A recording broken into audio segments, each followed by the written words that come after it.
बिना राम कृपा के माया नहीं जाएगी, तो फिर काम क्रोध लोभ मोह नहीं जाएंगे, तो फिर दुख कहां से जाएगा? 84 लाख में घूमा करेंगे।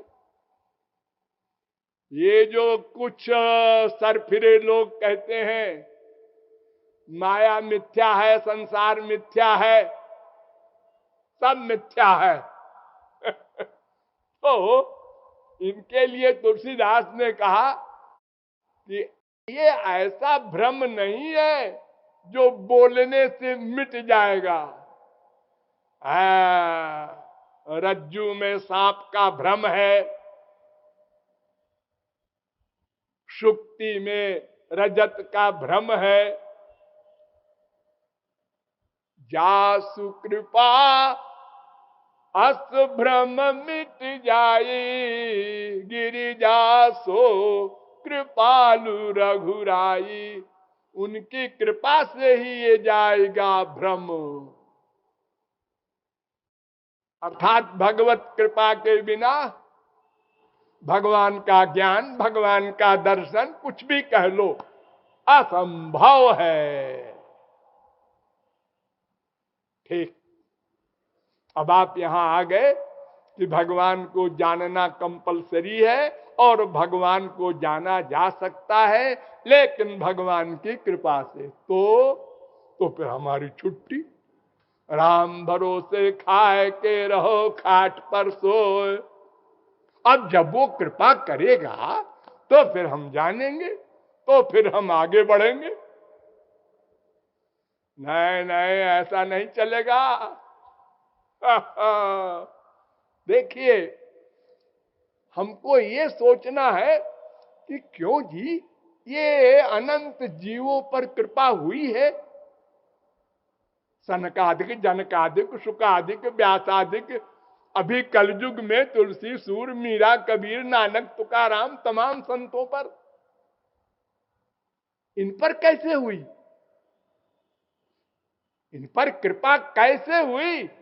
अब अगर इन पर हुई तो हम पर क्यों नहीं हुई? हमने क्या बिगाड़ा है भगवान का?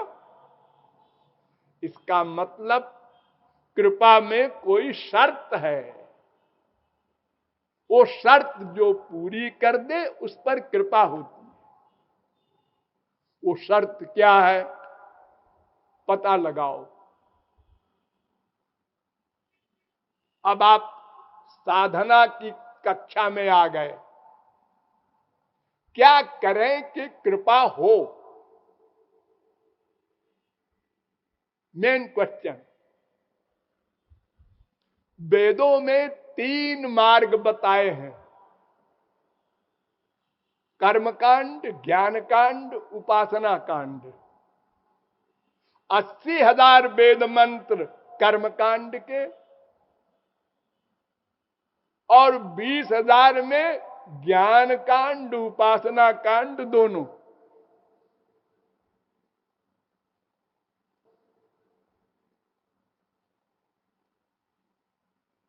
भागवत में बड़ा सुंदर निरूपण है इसका।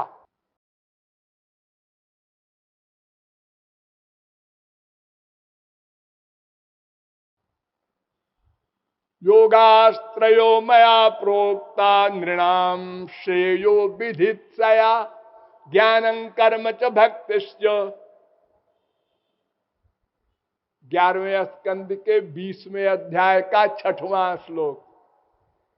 3 मार्ग हैं, ज्ञान, कर्म, भक्ति। क्यों? क्योंकि हम सच्चिदानंद ब्रह्म के अंश हैं। भगवान के अंश है ना।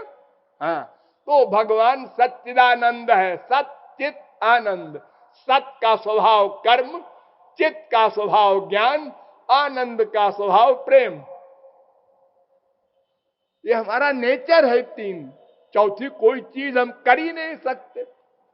कर्म, ज्ञान और प्रेम।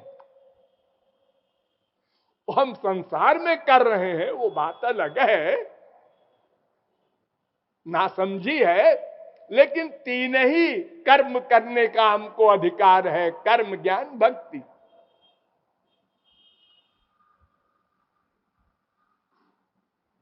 वेदा ब्रह्मात्म विषयास्त्रिकांड विषया इमे। 11वें स्कंद के भागवत के 21वें अध्याय का 35वां श्लोक।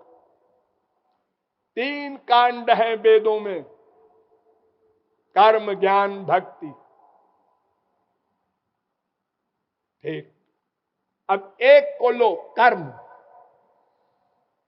उस पर विचार करें, फिर ज्ञान पर, फिर भक्ति पर। बहुत सावधान होकर सुनिए, संक्षेप में मैं बोलूंगा। कर्म किसे कहते हैं? उसी को धर्म भी कहते हैं। वेद प्रणहितो धर्म, भागवत 6ठे स्कंद के पहले अध्याय का 40वां श्लोक। जो वेद में बताया है, ये करो ये करो ये करो, वर्णाश्रम धर्म, उसको कर्म कहते हैं।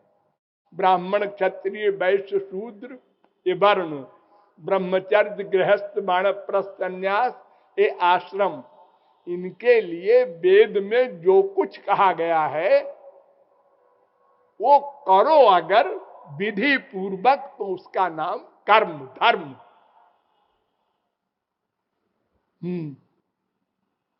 वो कर्म कैसे होता है? ध्यान दो। धर्म संपद्यते षड्भी धर्मस्तु विपर्जया। 11वें स्कंद के 21वें अध्याय का 15वां श्लोक। 6 साधनों से धर्म कर्म का पालन होता है। 6। नंबर 1 देश। जैसे मान लो यज्ञ करना है आपको, हवन कहां करना किया जाए? हवन कहां? अरे हमारे पंडित जी तो बस यहीं बैठ गए, हमें करने लगे। हाँ, ऐसा नहीं है। और कब किया जाए यज्ञ, समय का भी नियम है। और किस द्रव्य से किया जाए, वो सच्ची कमाई का है कि नहीं। मक्कारी से कमाए हुए पैसे का यज्ञ नहीं हुआ करता। और वो यज्ञ करने वाला कर्ता पूर्ण विश्वास रख रहा है कि जिस देवता को हवन कर रहे हैं वो बैठा है आगे। और सबसे बड़ी बात, वेद का जो मंत्र बोला जाता है यज्ञ में, वो स्वर सहित ठीक ठीक है। स्वर सहित का मतलब क्या? वेद में जो मंत्र है, अक्षर है, उन अक्षरों में स्वर होते हैं। उदात्त, अनुदात्त, स्वरित। अगर वो न बोले जाए, खाली अक्षर बोले जाए, तो वो वेद मंत्र बोलने वाले यजमान का नाश कर देंगे। पतंजलि भाष्य में कहा गया,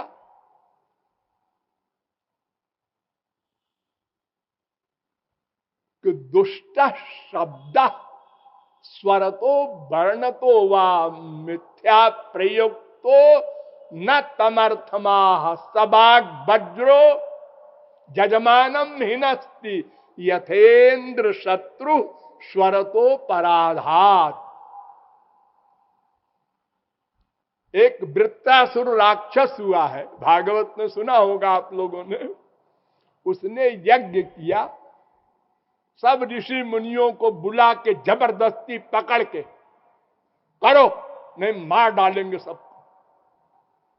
बेचारे डर के मारे आए। और मंत्र था, इंद्र शत्रुर विवर्धस्व, यानी इंद्र का शत्रु बढ़े, अधिक पावर का हो जाए।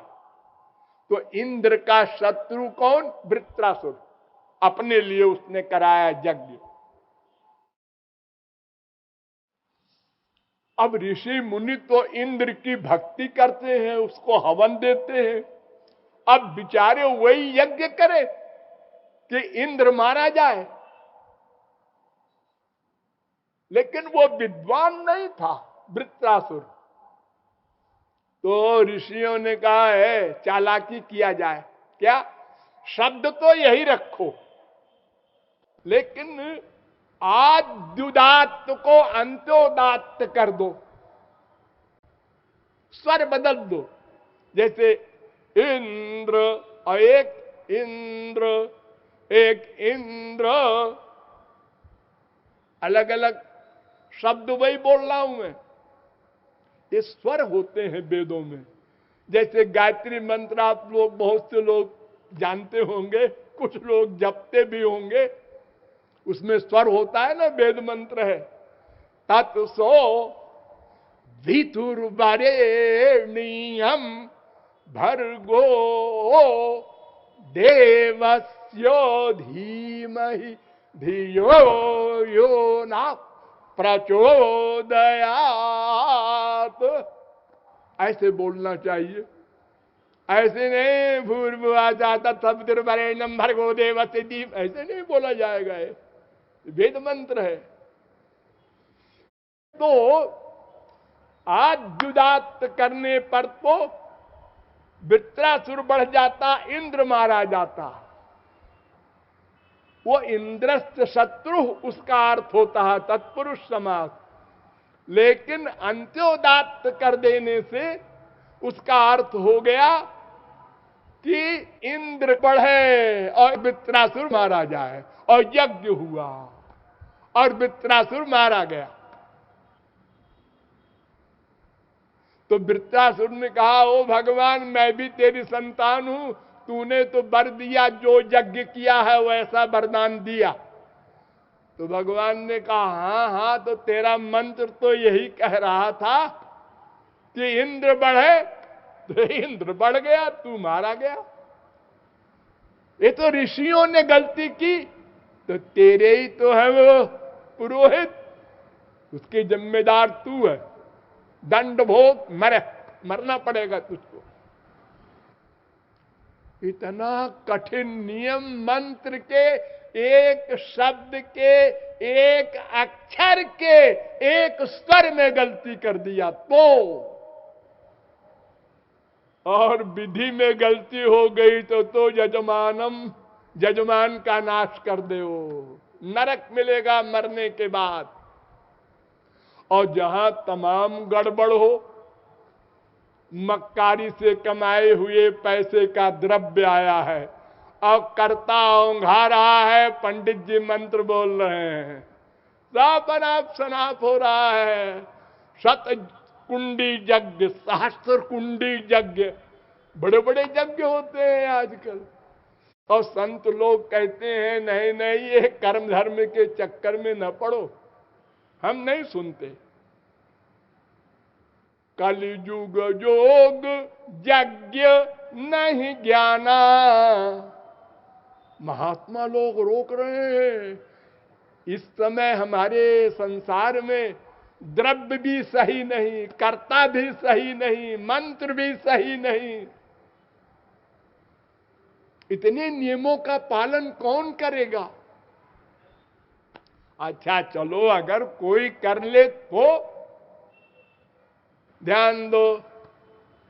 फिर चलो वेदों में, मुंडकोपनिषद आया, उसने कहा मैं बताऊं, अगर कोई विधिवत यज्ञादि कर ले तो क्या मिलेगा?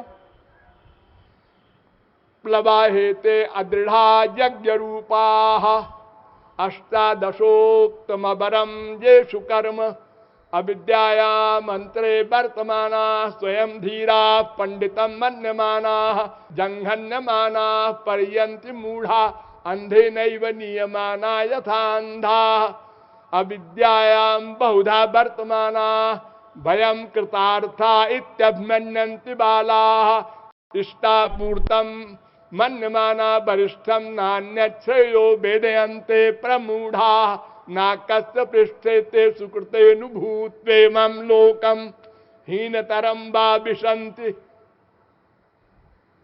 परीक्ष लोकान् कर्मचितान् ब्राह्मणो निर्वेदमाया नास्त्य कृतेन तद्विज्ञानार्थम स गुरुमेवाभिगच्छेत् समित पाणी श्रोत्रियम ब्रह्मनिष्ठम।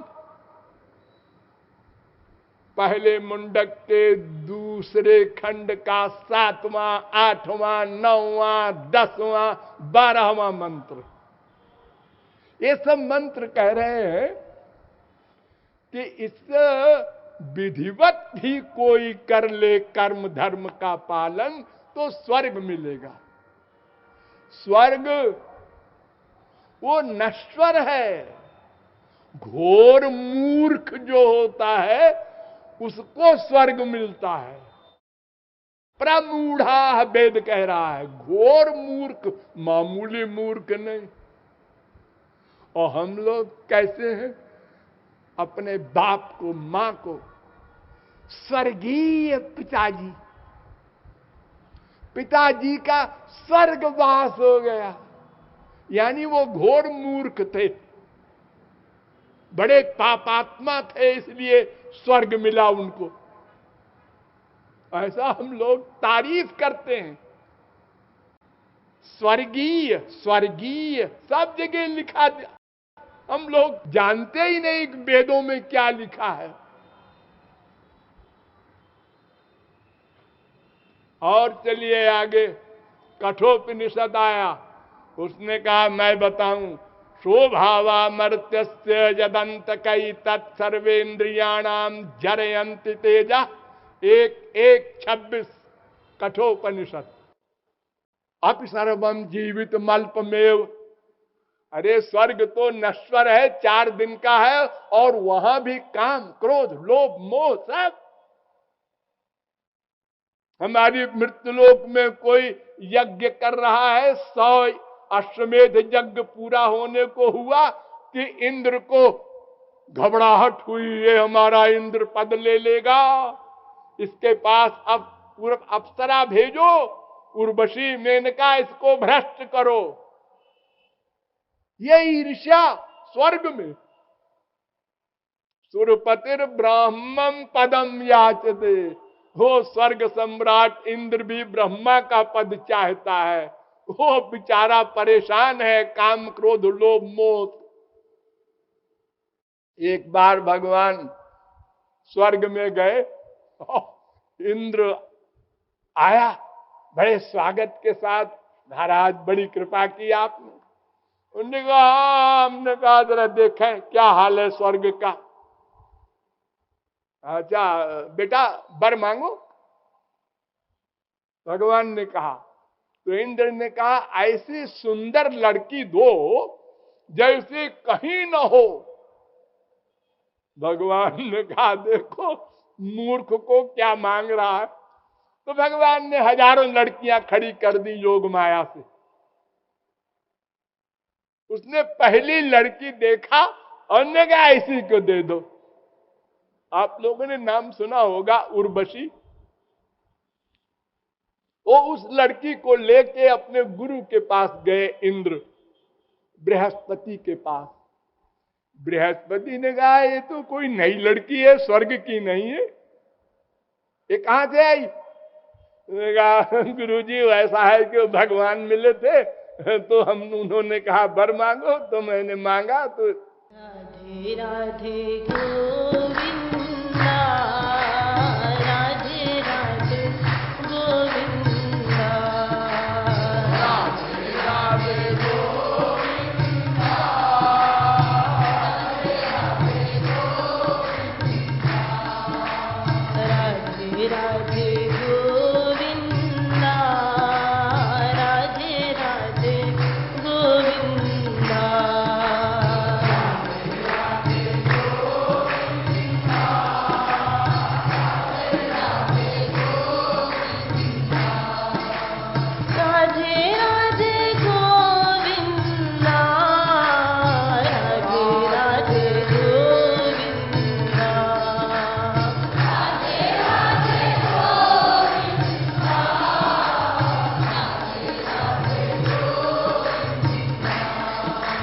राधे राधे गोविंदा, राधे राधे गोविंदा, राधे राधे गोविंदा, राधे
गोविंदा